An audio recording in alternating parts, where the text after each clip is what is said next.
একটি কলা বিক্রি হয়েছে ৬.২ মিলিয়ন মার্কিন ডলারে। তবে এটি বাজার থেকে কেনা কোনো কলা নয়। এটি একটি শিল্পকর্ম, যা দেয়ালে টেপ দিয়ে আটকানো অবস্থায় দেখা যায়। শিল্পকর্ম হিসেবেই এটি এত দামে বিক্রি হয়েছে। বুধবার নিউ ইয়র্কের সোথবিতে ডাকা নিলাম থেকে ইতালীয় শিল্পী মাউরিজিও ক্যাটেলানের কমেডিয়ান শিরোনামের শিল্পকর্মটি বিপুল এই অর্থে কিনেছেন চীনা বংশোদ্ভূত ক্রিপ্টো উদ্যোক্তা জাস্টিন সানেটে।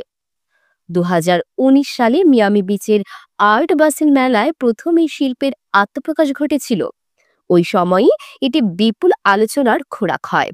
এই আলোচনা সেবার আরো তুঙ্গে ওঠে যখন মেলায় অংশ নেওয়া পারফরমেন্স শিল্পী ডেভিড দাতুনা কলারটি দেয়াল থেকে নিয়ে খেয়ে ফেলেন।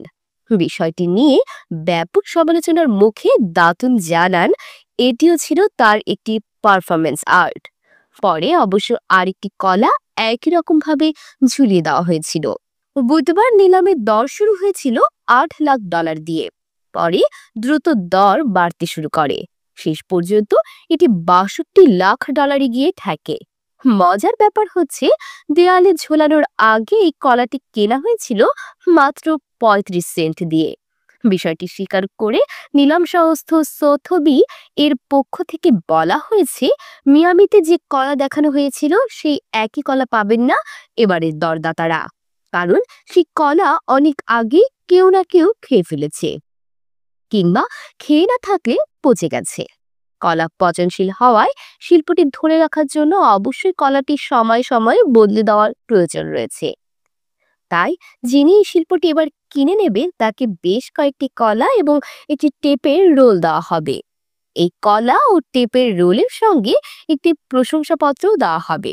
এর বদলতে দরদাতা বা ক্রেতা নিজস্ব উদ্যোগে শিল্পটি আরো তৈরি করে এবং প্রদর্শনীর সুযোগ পাবেন।